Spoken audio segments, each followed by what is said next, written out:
Hello, everyone, and welcome back to the She Shoots podcast, Women Empowering Women in the Shooting Community, Season 2, Episode 14, Shoot for the Goal. Today's episode will be covering the theme of organizations.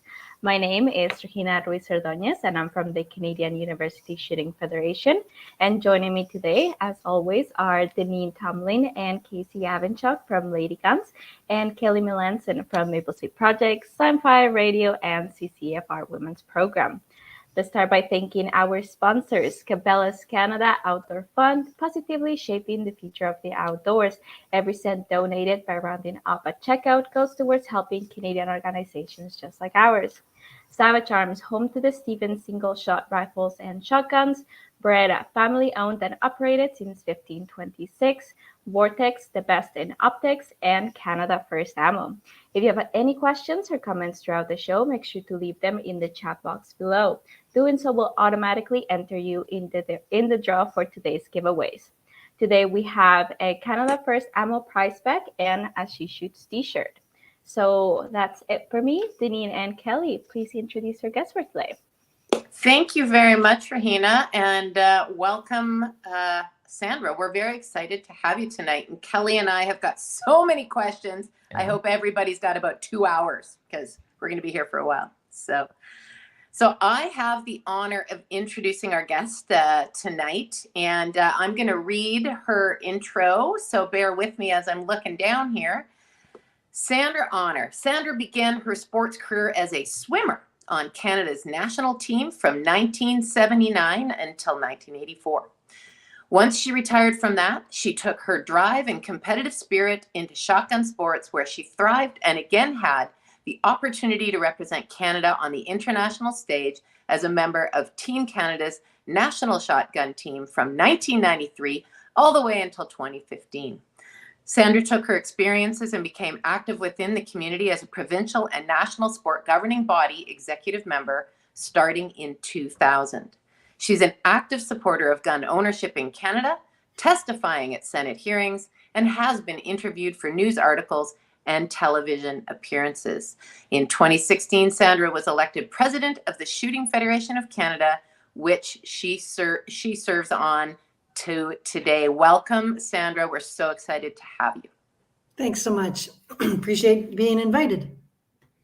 Absolutely. We've got so much, like I said, to talk about. Kelly and I have had the opportunity to chat with you a few weeks ago, and it felt like the podcast already happened. So we put some questions together, and we found that you're such a wealth of knowledge that we didn't really have to ask many. So what I'm going to do now is, seeing as I've been talking for long enough already, I'm going to kick it over to Kelly to start us off with some great questions. And Sandra, please just let us know your honest opinion about the gun community in Canada.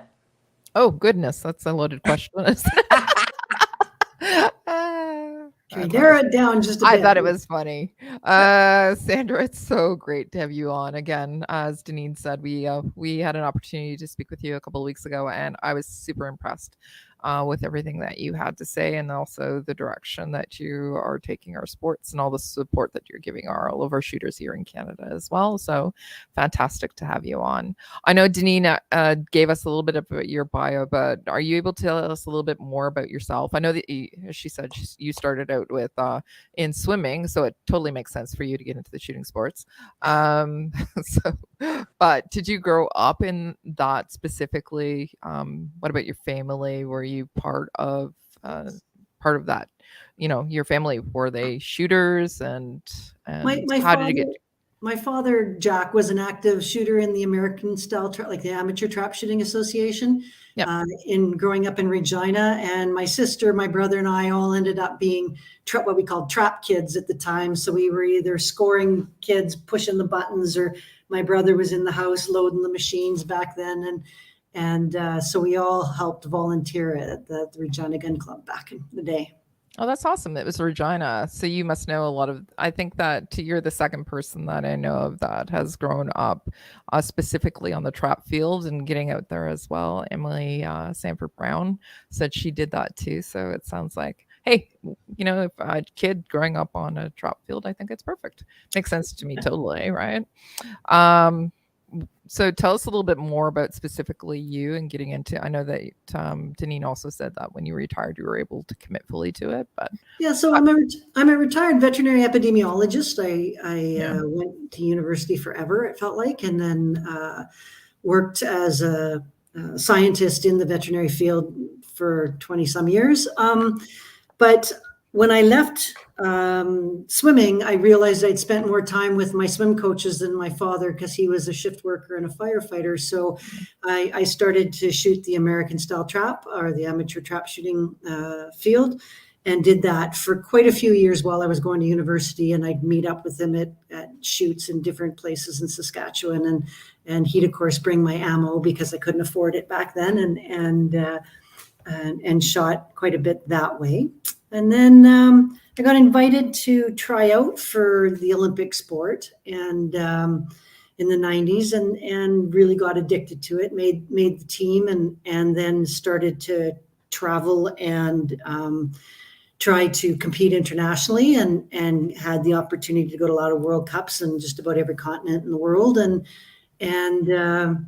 yeah, so it's been a great experience. In terms of games, I always joke with people that I've been to 4 Pan Am Games. I was in the 1983 as a swimmer, in 1999 as a trap shooter.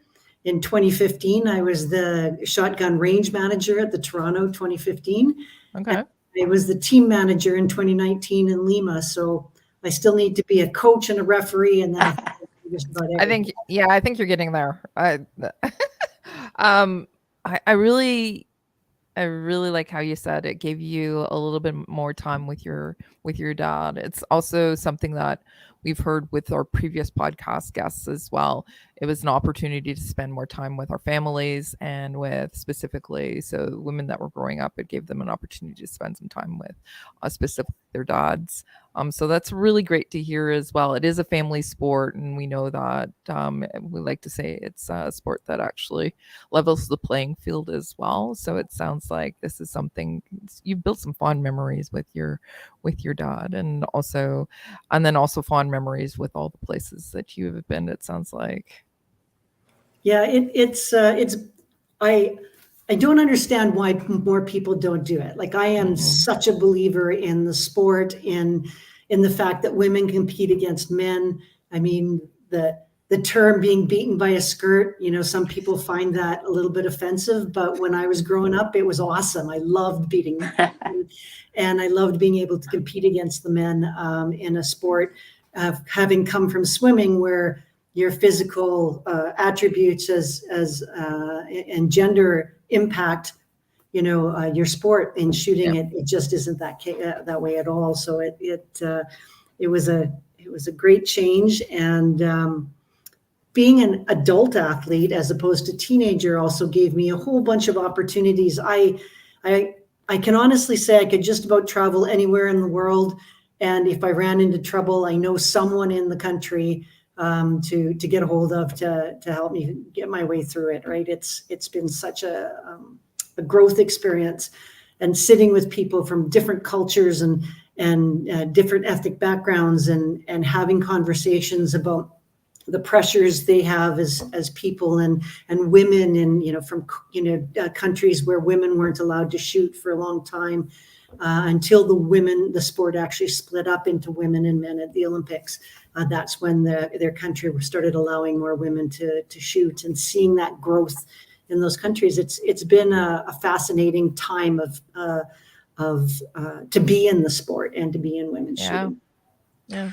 So if we can go from that point, Sandra, let's talk about your role and with the Shooting Federation of Canada, and because all the things we talked about a few weeks ago really were fascinating about becoming an Olympian and supporting Olympians in the shooting sports. And I really want to set the stage as to what you do now, and then I want us to talk about how that rolls into Olympic shooting sports, and basically how to become one, essentially, or how to support one.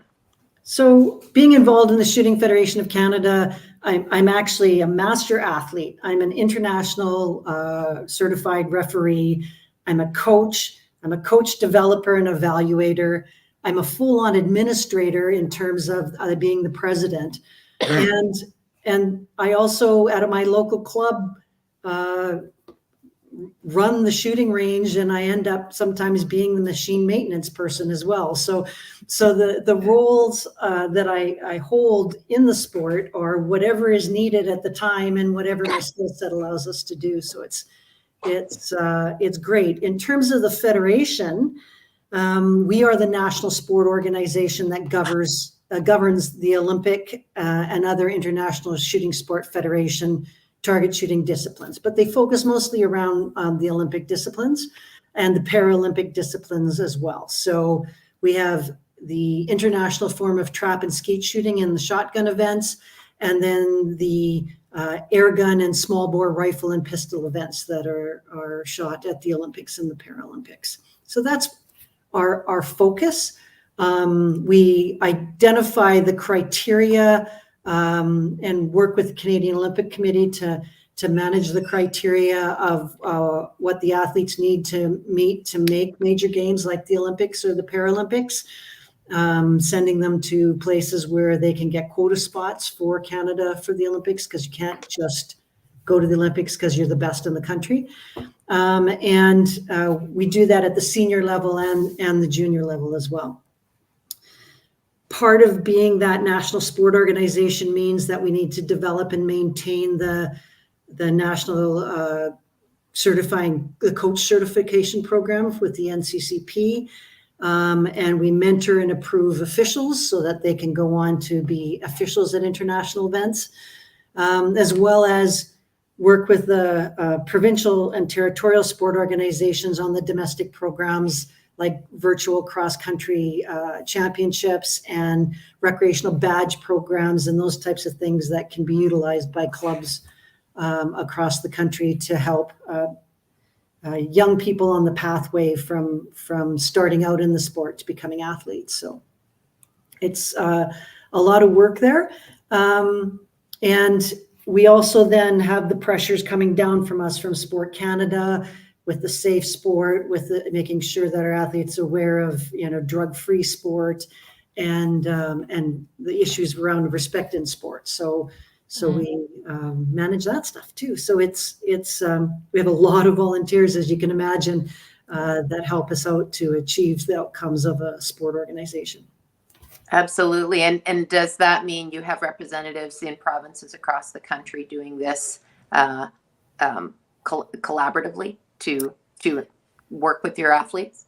Yeah, it's Canada always fights that huge geography. So we have that availability, but not all provinces are equal in terms of their ability to have facilities that shoot the Olympic disciplines. But we do connect sometimes with just clubs in some of the territories, and some of the PTSOs are focused on non-Olympic sports, but we try our best to communicate with them when possible to keep that link. I think that's important too. Excuse me. So I was recently at up in Cookstown, which is the Toronto International as well, and I know that they run some programs too. Like for example, the sporting rifle as well, and they run that out of there as well. And I think that's important. You say that you actually work with clubs themselves. So if they don't have an organization or a club like an ISSF club that is near them, or a range that's near them, you are setting up the ability to work with smaller clubs. Or I know, like for example, Prince Edward Island or maybe even New Brunswick doesn't have a facility that they can go to. But is that something that you've been looking at, and also those other feeder programs as well, to support it so that we can bridge that gap between Olympic shooters and feeding that? feeding our we're Olympic weak. shooters. We're weak in that area. We really do depend on our provincial and territorial sport organizations to be the strong point of that pathway. Okay.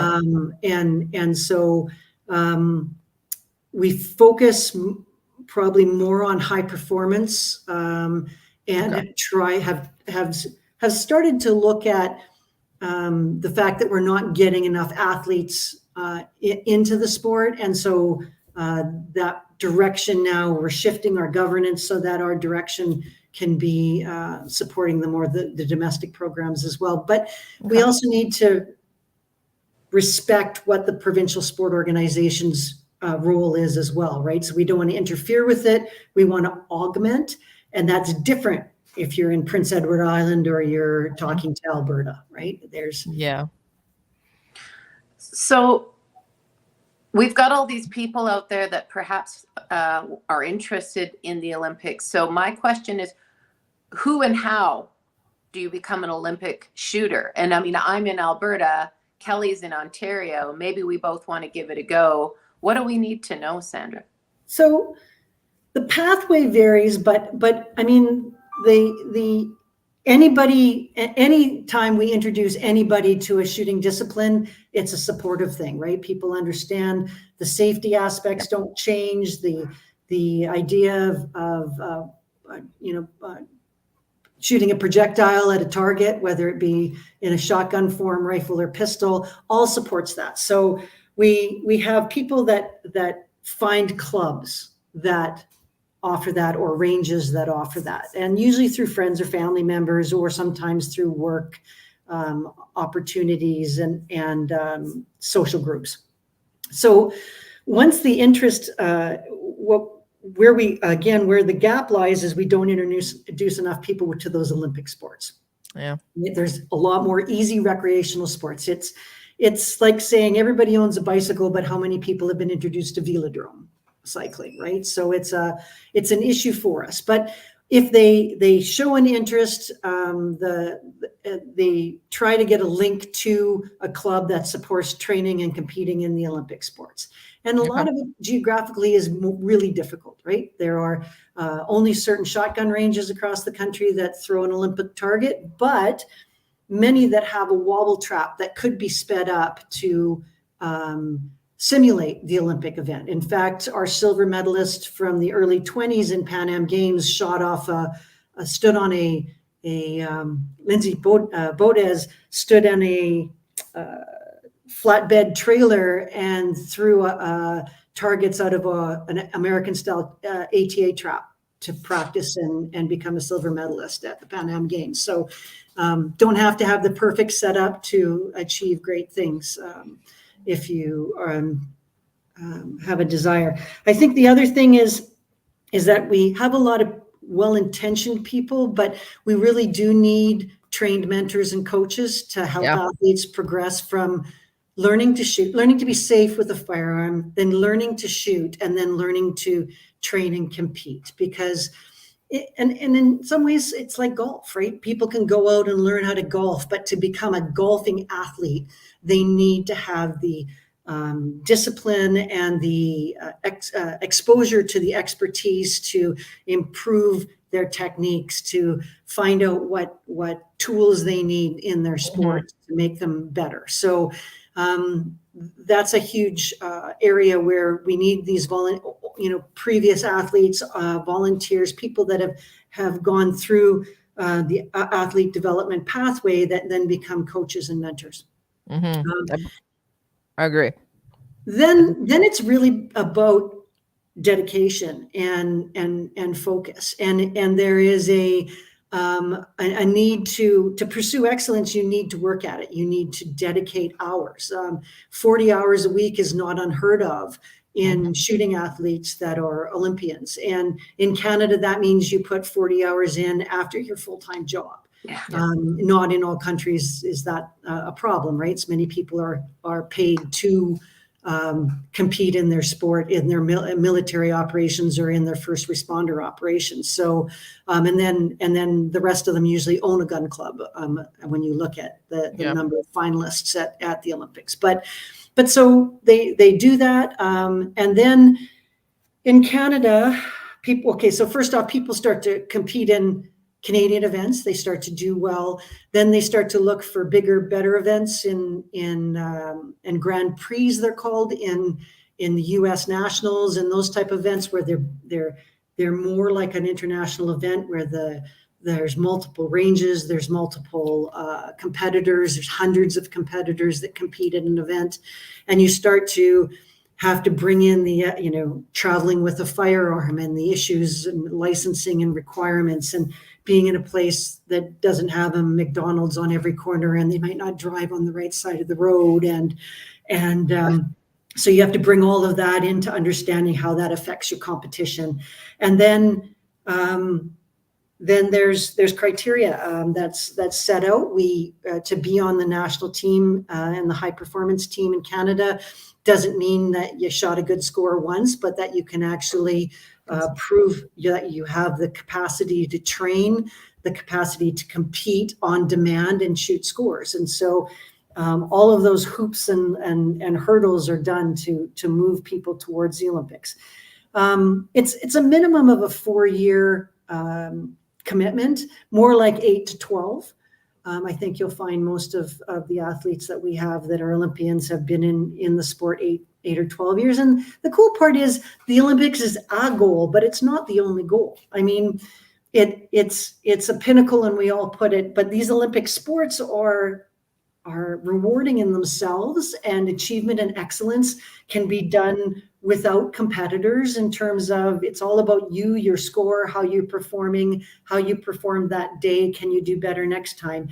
And at the highest level of shooting, athletes are really not competing against themselves. They're competing against against each other. They're competing against themselves. Yeah. And so there's such a camaraderie and support in the international community, because everybody knows that it's between the years that the game is won and lost, and they help each other a lot, right? Yeah. And that happens. So the Olympics is a pinnacle, but World Championships is a pinnacle. Representing Canada anywhere and getting to be on a podium is a pinnacle, and being there to cheer on your teammates when they make it on the podium is a huge positive step too. Yeah. So. Tim Everett actually made a great comment. He said not enough funding for the shooting sports in Canada. So there is not, as you said, a lot of people actually in other countries are funded, and so they're able to practice more. I know that some of the people that we know that are world-class shooters here in Canada, they have a full-time job, as well as their parents, but they also actually need to get their shooting practice in as well. But how can the shooting industry support our athletes, or how have they been supporting our athletes so that they can continue to shoot or get in their practice time, or even go to a competition? So internationally, the firearms manufacturers of the type of firearms that are used in major Olympic events, the clothing manufacturers, the equipment manufacturers, and the ammunition manufacturers, they do sponsor athletes. The thing is you have to be one of the best in the world to get that type of sponsorship. Mm-hmm. And it's in Canada, we have a small market. So even if a manufacturer came and sponsored a Canadian athlete, it doesn't give that manufacturer a huge market of people that want to follow that Canadian, because we don't have a huge market to be buying those types of firearms. So that low population based, large geography makes us less desirable desirable for the manufacturers to sponsor. I mean, we've had 7-time world champions that from Canada that had limited sponsorship through their career and mostly funded themselves. And it is a difficult thing, but I think we also fail to try to find that sponsorship. I'm finding more that small Canadian companies are looking at not necessarily funding the best, but funding people like they want to be buying their firearms. So para athletes, they want to support, and the company isn't always about, it's all about us and making sure that we get coverage. It's we want to give back. And so we've got to find those relationships that match the company with the athlete or the team of athletes that supports the disciplines for sure. But it's tough, and when you're spending your time working, having children, raising your family and training, you then can't do a good job of marketing yourself too. So it's Right. And that is the way that most athletes get their funding in the world. So Okay. What about go ahead. Sorry, Kat. I was just going to say, so we've talked about the industry and we've talked about the athletes, and we've talked a little bit about the what was the word used? The pathways for Olympic hopefuls to come from across Canada and from various gun clubs and shooting disciplines. So if it's okay now, I'd love to transition to the temperature of the industry right now, and how is the potential impact of Bill C-21 going to affect the Olympians, the future Olympians, and the industry to support them? So can we go there now, ladies? The C-21 is a scary, impactful regulation and bill that is going to shut down the purchase and the importation of many handguns. And by doing that, then handguns that can be purchased will be a bit of a bureaucratic nightmare and can only be rimfire 22s and air guns that are in the Olympic and Paralympic sports. So that economic hit to gun dealers, to gunsmiths, and not having access to people that can fix the firearms when it's broken is going to have a huge impact on our athletes. To not be able to import another one because one breaks down, again, huge issue for athletes. And currently, as I've got 2 national team athletes looking to import handguns right now, and not knowing when it's going to come in, and the one they have is not reliable, and their training is impacted. So that in itself impacting the athletes. Industry is starting to be smaller and weaker. And then on top of that, our ranges. So there isn't a shooting range that I know of in Canada that survives on the Olympic sports. In pistol and rifle, they're all IPSC, bullseye, NRA type, and a range of sports that the Olympic discipline is a small portion of. So the economics of those ranges depend on all of these other sports to allow our Olympians to have a place to train.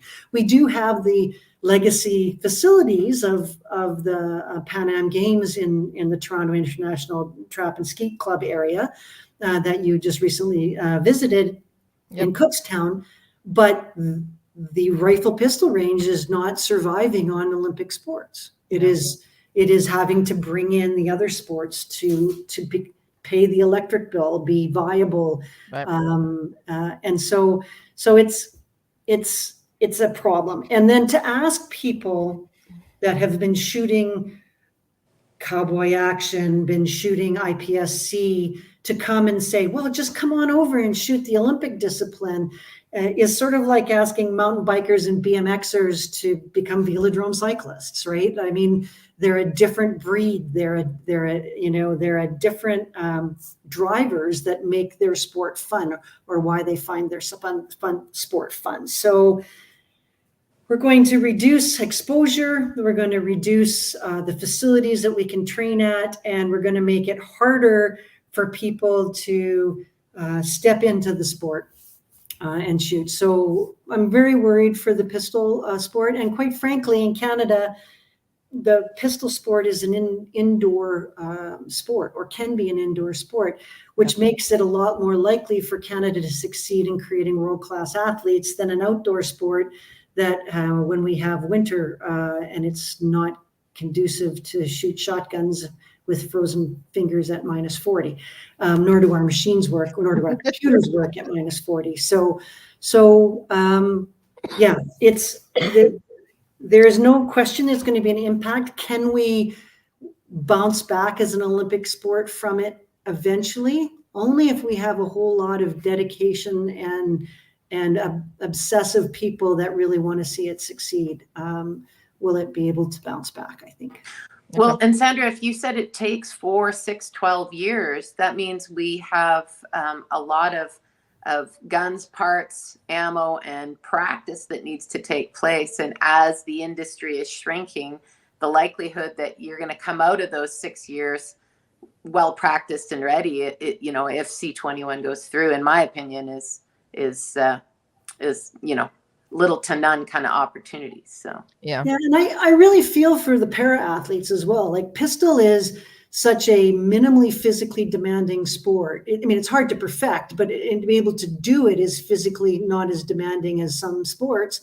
And so many wheelchair and amputee athletes are going to miss out on such a great opportunity to still pursue a dream of excellence, right? And a sport that they can excel in. I also think that, if there's impacts on our athletes currently right now, anybody who is wanting to become an Olympian or world-class athlete through pistol, how are we going to get them there if we can't do the other sports as well, or if we don't have the facilities, or if we don't have the handguns for them to actually do it? So I hate to say it, but I think that our pistol sports, specifically for whether it's the Olympics or Pan Am Games, or if it's any matches that are going to be taking place internationally, are going to be very, very limited in the very near future. Unless something changes. Just imagine it takes 6 weeks to get an export permit for your pistol to leave the country, and then the clarity around the re-importation of that same pistol is unclear. Yeah. But it's being done. But that means 6 weeks before a match, people need to apply. Well, we don't name some of our teams to our major games that early. We have some pretty late, especially because of the way Pan Am Games quota spots are being delivered, and Olympic spots are delivered. That 6 weeks is a tight time frame for people to be able to even get the bureaucratic system to keep up with it. So it's there has to be some major shifts in how Canada is managing our athletes in the travel as well. I think that there is some barriers, but I also think that there are some people, those that are in those jobs. Oh, sorry, I have barking. I think that there are some people that are in those jobs that are trying to be as helpful as possible. I know that we've had some people recently travel down to the U.S. and try to import stuff back in, and everybody is trying to do the best they can with as little information that they have, because this is something that's new as well. Yes. So, how do we as the public support our athletes and the process that they have to go through? What can we do to help support them? So I think first and foremost, I think as many people as possible should be exposed to the shooting sports. I think we need people to take their employees, their colleagues, their friends, their families out to experience the sport. I think every injured athlete should be that had an Olympic dream curbed because of an injury should be taken out to a shooting range, because many people with hurt knees that can't play soccer can shoot. I recovered from severe tendonitis in my shoulders to be able to, and still was able to shoot and pursue a sport and pursue excellence as I got older and aged out of my sports. So I think that's huge. I think people need to know firsthand how fun and challenging shooting can be, so that when they see athletes, they understand how much they must work and be dedicated to become excellent in that sport. I think we need to separate the public's opinion of shooting sports and criminal violence. They are not one and the same, and that split is not separated effectively by the media and by our politicians and our bureaucrats, and we need to do that. Absolutely. I think we need all target shooters to rally around the Olympic sports. And that's not sometimes easy because they're trying to protect their own sport, or they think their sport is much more interesting than the Olympic sport. But truly, the Olympics having shooting sports in the Olympics legitimizes the sport in a way with the public that nothing else can, right? So it is important that we not divide and conquer, but support each other and support the fact that shooting sports are in the Olympics, and they might not be what we shoot, but they're still cool and they should be there. And I think we need to yell it from the rooftops. So we need people to view podcasts. We need people to view televisation of shooting sports. We need people to like every shooting sport Facebook posting there is. We need to make it so that people understand the numbers that are involved in the sport and like the sport, so that it becomes economically viable for marketers to and sponsors to be involved in the sport. And finally, we need patrons. Like the U.S. survives a lot on people and philanthropists that are putting their money towards USA shooting, the Olympic sport athletes, individual athletes. Having people that own corporations use their air miles and donate them to the athletes to travel. Huge, yeah. Way to support the athletes. Putting a donation to the charitable organization of the Shooting Federation of Canada in your will, supports the fact that you won't be paying as many taxes, or your estate won't be paying as many taxes, and can go towards supporting future athletes and programs and stuff. And so we need to find those patrons. We're not good at that in Canada. They seem to be better at it at the United States for sure. And we need to personalize our athletes. We need people to understand and not objectify an athlete, but actually know they're human beings, know they're a mother and an engineer, and what it takes to be dedicated, so that they become more a hero and a role model and that type of thing, rather than just somebody that shows up on a podium once. I think we need more role models in our lives, and me, I'm like, women role models are incredibly important to our young women in Canada, and we need to celebrate them. Somebody's calling.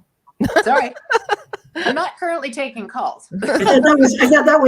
That's cutting me off. I've talked too much. So. Yeah, no, I actually want to pivot from that point, Sandra, about women. I want to talk about, why is it important to get young women into these shooting sports? What does that path to excellence do for these young women? And so why do you feel that's so important? So when you look at the shooting sports, it's got to be the most inclusive sport in the world. You do not need a body structure of being short, petite, or tall, or wide to be able to shoot sports. There is every size, every body structure, every ethnicity.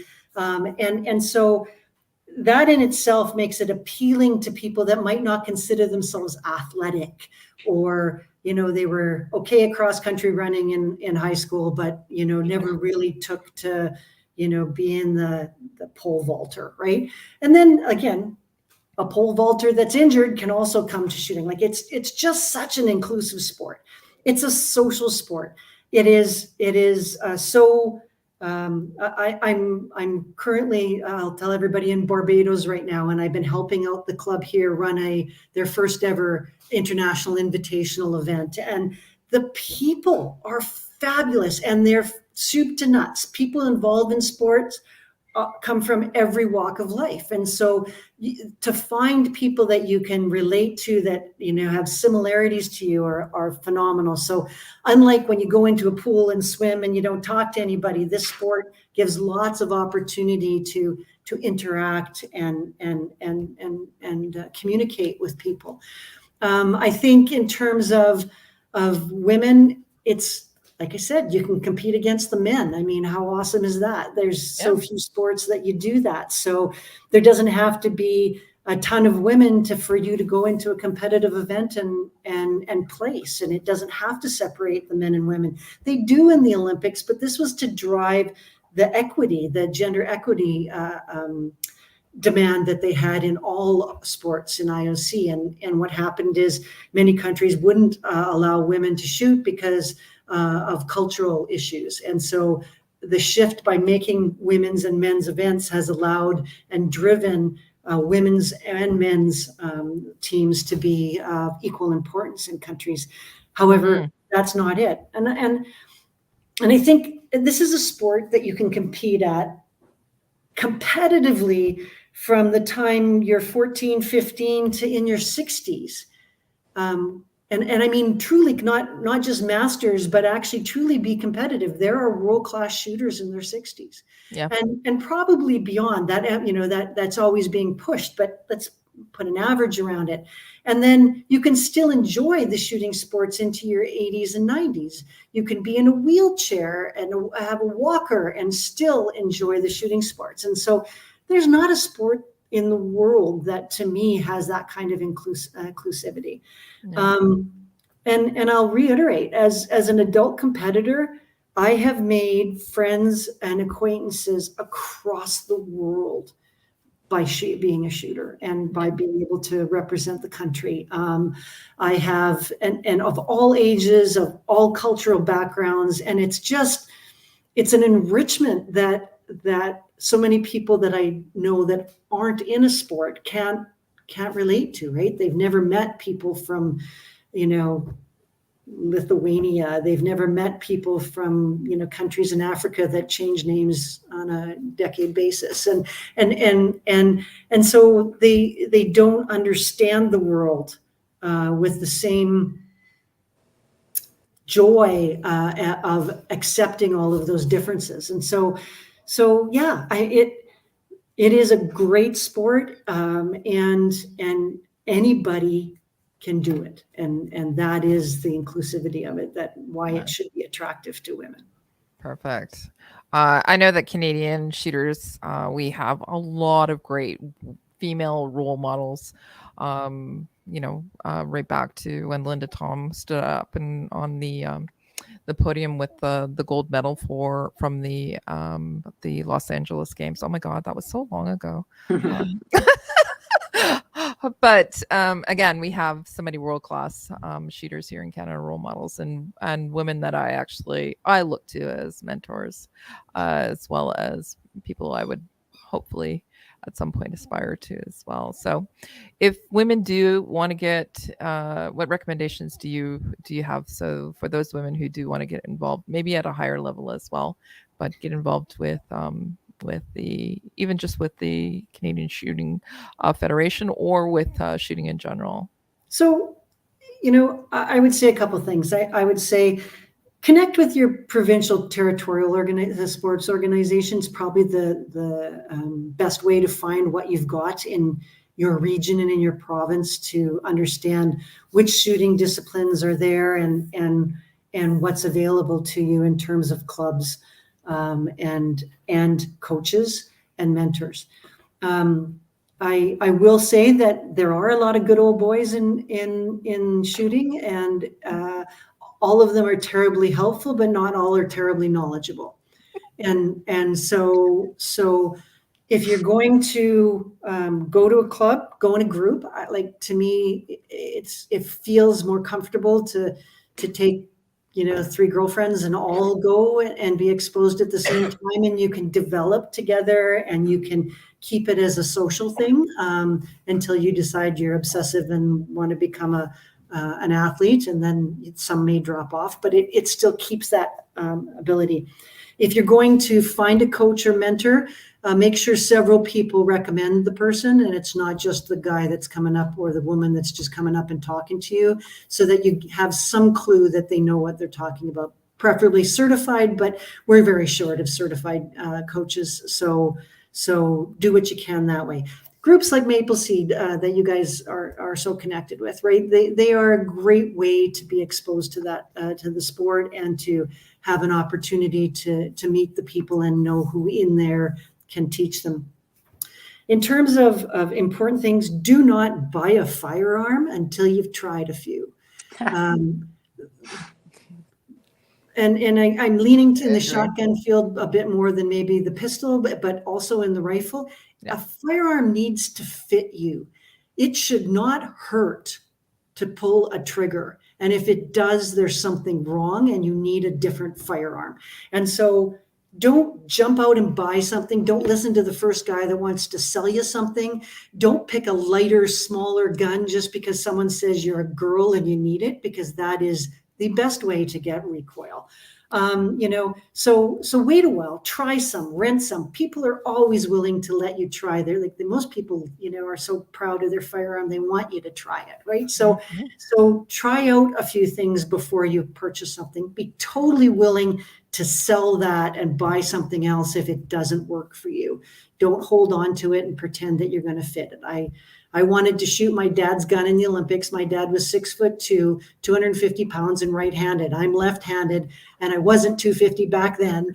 And believe me, it hurt to shoot that gun, and I had to bend around it to shoot. But I wanted, don't do that, right? It's a sport tool. You wouldn't use a 6'2" man's golf clubs to go golfing. So make sure you've got exposure to the equipment and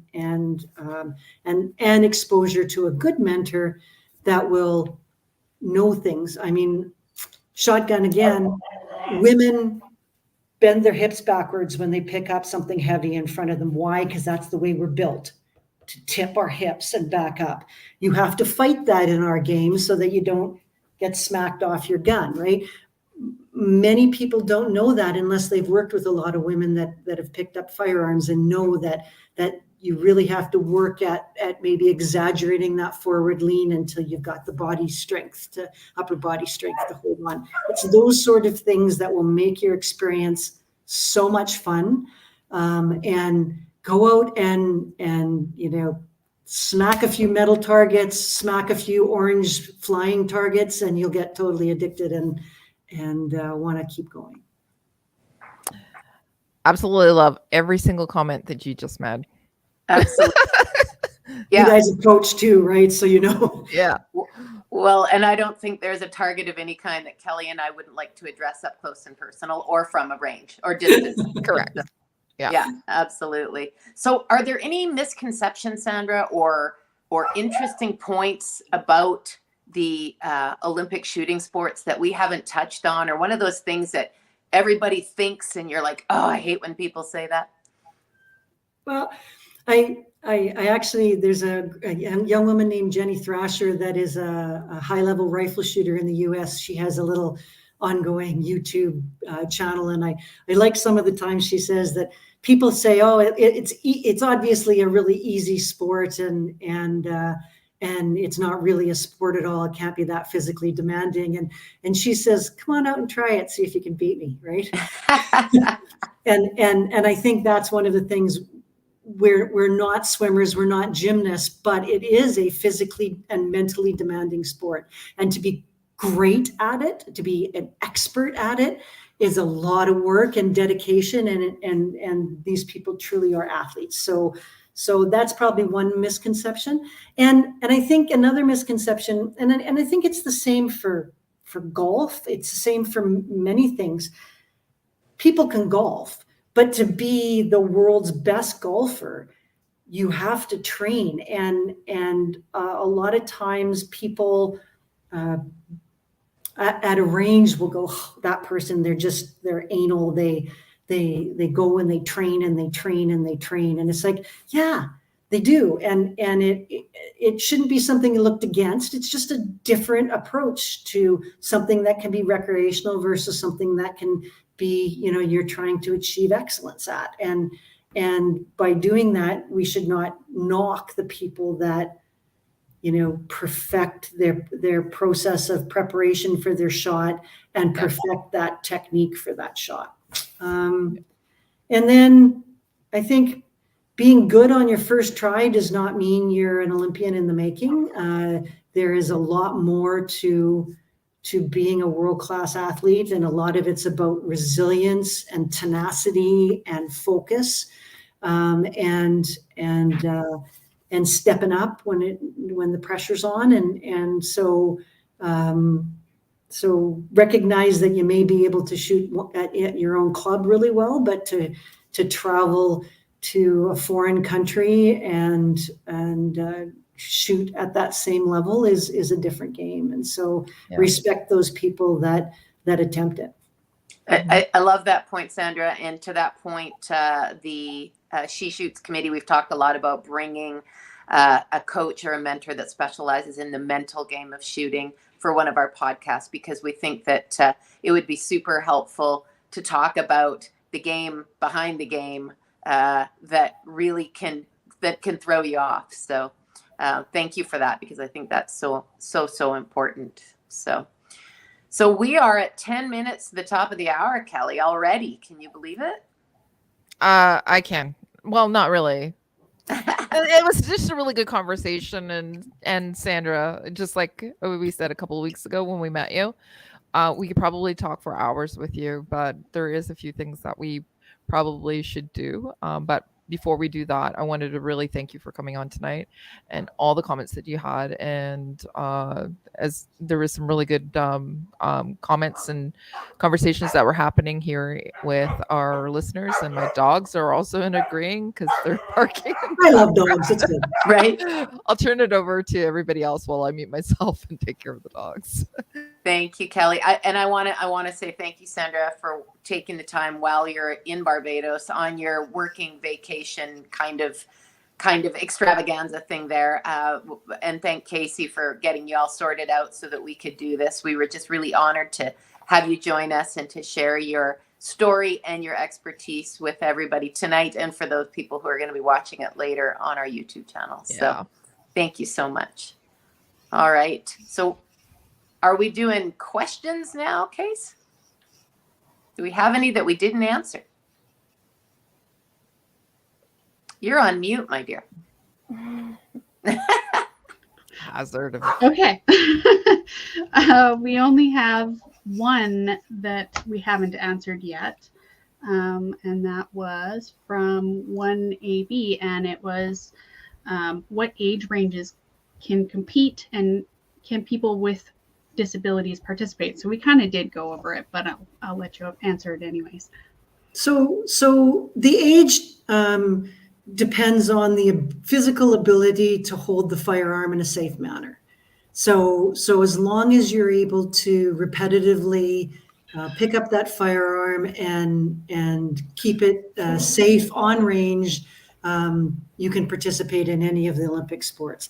Any physical disability, they have equipment for blind people to shoot rifle. It's sound directed focusing. It's hard to get that equipment and have exposure to that equipment, but it exists. So sight impaired is a little less easy. Fully hearing impaired is not a problem. Most physical disabilities are not a problem.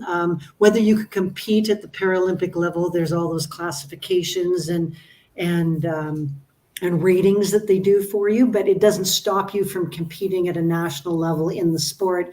It does impact whether you can be classified to shoot Paralympics. It's in terms of mental capacity, it's really about are you able to possess and acquire a firearm so that you've passed your PAL and understand the safety, safe handling of firearms, and then can you maintain that focus and that maturity to be able to continue to operate the sporting equipment in a safe manner. So we don't have shooting in the Special Olympics and in those types of things, but most physical disabilities can manage at least one of the shooting sports, pistol, rifle, or shotgun. Awesome. Okay. I think, we got maybe one more. Hold on a second. Is there anything closer to Burlington, Ontario that I can learn all about the gun? My mother was a sharpshooter and my partner shoots deer. I would like to start learning this year and join a group local, then maybe in future compete. So go to two places. So the Shooting Federation of Canada's website is SFC, Shooting Federation of Canada, SFC-FTC, which is the French version. SFC-FTC.ca. Should get you to the Shooting Federation of Canada. Just Google Shooting Federation of Canada. It's easy, click on it. And there is a web page there called Where to Shoot. And you should be able to find a lot of ranges in the Ontario area. But the Ontario Council of Shooters is also the provincial territorial sport organization that also knows where to shoot, where clubs are, and can link you to whether you want to shoot sport rifle or air rifle, and move that direction. So please consider those two as your starting points. The one good thing about the shooting community is if they don't know, they'll try to find somebody that does know. So. All right, I think that's it for the questions. Thank you so much. While I'm doing the number generator, do you want to tell people how they can reach you? Me?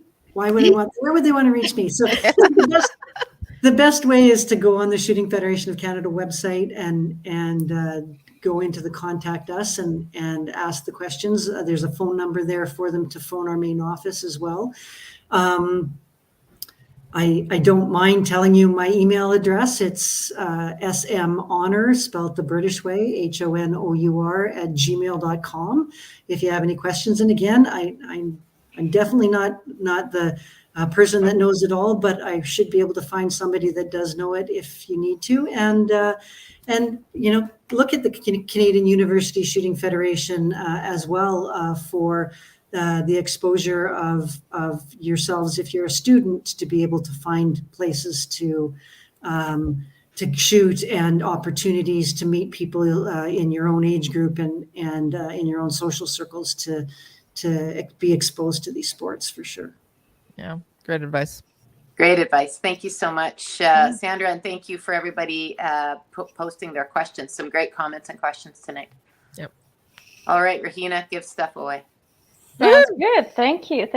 Let's go ahead and give out the Canada First Ammo prize pack. So, Casey, what did the number generator say? And is that one, people need to have a PAL for that one, right? Nope. It's a swag bag. Swag bag. Just thought I'd clarify. All right, so our first winner then is Tim Everett. Yay! Congrats, Congratulations. Tim. Okay, and so our other one will be a She Shoots t-shirt that will be given away as well. So who's the winner for that one? Would be Kelly. Kelly. Congratulations. Kelly. By the way, I like your name, Kelly. So if Tim and Kelly could please notify Casey of how to reach you so we can get you the prize packages, that would be fantastic. Hey, Well, Casey. they are both on Facebook, so we can contact them through Facebook. Yeah, we can do that. Yeah, sounds good. We'll do that. I was just gonna say, we have things that are available. Like We have the technology. we have the Right? technology. Yeah, exactly. Oh, Kelly. Okay. We'll get That's there. all good. Okay, well, congratulations to our winners. We'll contact you guys soon so we can send you your prize packages. Yeah. We will. So let's go ahead and start with our upcoming events. So we have some very exciting news. So as we all know, next month is March, and March is we're celebrating International Women's Day on March 8th. So in order to celebrate International Women's Day, the She Shoots podcast is partnering up with the CUSF and Paretta to celebrate International Women's Day.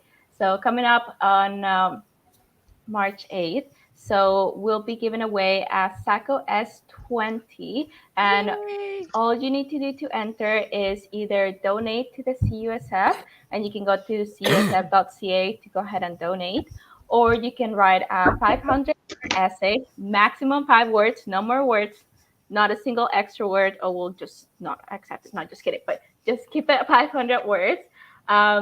And just explain to us why you support collegiate sports in Canada, and submit it to submissions at cusf.ca. So submissions@cusf.ca. We'll also post it in our social media, so you can go to Lady Guns, the women's CUSF website, Instagram page, and you'll find all this information there as well. And then if you want an extra entry, just refer a friend to participate in the giveaway. And you'll just need to send their name to info@cusf.ca. And we'll be announcing the winner in our next podcast, which will be Tuesday, March 14th, which is our International Women's Day podcast.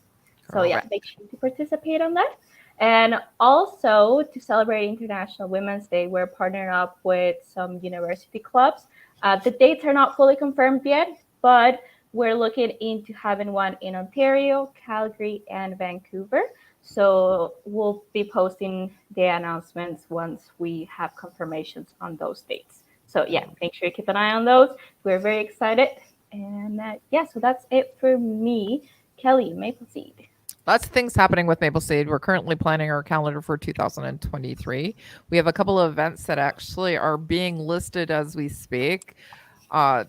2 of them are going to be happening here in Ontario. And when we're talking about doing events in winter, well, guess what? We're getting out there and we're going to be having events in February, the coldest month of the year. And we're calling it Winter Seeds. I've officially ordered the weather to come with that as well, because we've had the warmest weather here in Ontario on record forever. And to be an official Winter Seed, it has to be 0, and our weather just hasn't been there. So hopefully we will get a snowstorm on that day and we can officially call it Winter Seed. I'm kidding. So those are going to be happening here in Ontario, as I said. We're going to be having one here in Kingston, where I'm located, and that's going to be on February 25th. And then we're going to go out to Southwestern Ontario as well. We're going to be out in Crumlin, which is located in London, Ontario, on the 5th of March. And those are our two winter seeds that are going to be coming up. But we do have a lot of dates that are going to be populated. We have some early events that are going to be happening in BC as well. Kelly, you asked about how to get involved. Come out to Maple Seed as well. We actually will take you as a novice, and we'll take you right up from, we'll teach you the fundamentals of shooting, and take you right to where you you'll have a very fun day. All these ladies have actually taken a Maple Seed, and I think they all enjoyed it. We can shake our heads yes or no. But come on out. If you're in the Burlington area, we have events that are close to there as well. Or you can also message me privately as well, and I can let you know what's happening, or if there's any events that's going to be happening near you as well. Go to our website, so you can look it up on the interwebs. It's Project Maple Seed, or Maple Seed Rifleman on Instagram, Project Maple Seed on Facebook as well, and go and have a look. We'll be posting our events pretty soon, our calendar as well. And yeah, that's about it for us. How about you guys over at the Lady Seeds? Or Lady Seeds. no. Oh yeah, Close enough. See, Lady Guns. Our women's events are called Lady Seeds. So I got that. Well, that means Casey and I were Lady Seeds because we were at Maple Seed a couple of times. So there you go. Well, a little bit outside of the gun realm, we're helping out Lisa Roper Outdoors with her 2023 ice fishing adventure. Well, it's sold out for March 11th, and that's 50 women. And then it's almost sold out for March 12th. So 100 women joining together to ice fish, learn how to ice fish, and just have a great time up in beautiful Lac La Biche. So other than that, I see Anna McIntosh has been on the podcast joining us tonight, having little chit chats with her about some cool upcoming CCFR women's division stuff like the photo shoot. So I know at some point we're going to be working on coordinating that while all you guys at the CCFR are working on getting all the submissions from the beautiful women across Canada. So I'm excited to be part of that, and Lady Guns is helping support that. And then, of course, we have upcoming events in the planning. They haven't been coming together quite as quickly as we wanted, but we are. And Casey and I, in fact, we're just talking about the summer events in Kamloops. So so check our socials, check our website, and hopefully we will see somebody out at an event soon. We're going to be supporting those International Women's Day events for QSIP as well. So I'll physically be there, range officer ring, if that's a job, and as will all you other lovely ladies. So if you're going to come to the International Women's Day event and you want to meet us face to face, if you haven't already, come check us out there. Yeah, I'm going to be at the Stittsville location. I think that's where we're going to be having it in March for the Carlton. So come out there. And thank you also for mentioning, I fell down on the job, obviously, about CCFR. Anna McIntosh is the new VP for the women's program. Thank you, Anna, for stepping up and taking over for that. I'm very happy that we have somebody who is going to fill my shoes, I think, and do a much better job than I ever did. So if you are interested or you have a ladies range day that you would like to help with, contact Anna McIntosh at the CCFR or me, and I'll forward you on to Anna as well. Awesome. Sounds good. Thank you, ladies. And I'll just say once again, thank you, Sandra, for joining us today. It was lovely having you. So I'll just thank our sponsors again and just wrap it up. So thank you to Cabela's Canada Outdoor Fund, Savage Arms, Breda, Vortex, and Canada First Ammo. If you liked today's episode, please leave us a like and follow us so that you don't miss out on any of our episodes. You can watch us on YouTube and Facebook, or you can listen to us on Spotify, Apple Podcasts, Google Podcasts, and iHeartRadio. If you liked our message and would like to learn more about our programs, check out our websites at cusf.ca, ladyguns.ca, and mapleseedrifleman.com. To support us and get some additional perks, check out our membership programs. Thank you all for tuning into the She Shoots podcast, episode 14, Shoot for the Gold. Make sure to join us on March 14th, back to our regular scheduled Tuesdays to celebrate International Women's Day. We will be covering the theme of sport shooting. So stay tuned to our social medias for the guest announcement. Thank you and good night. Good night, ladies.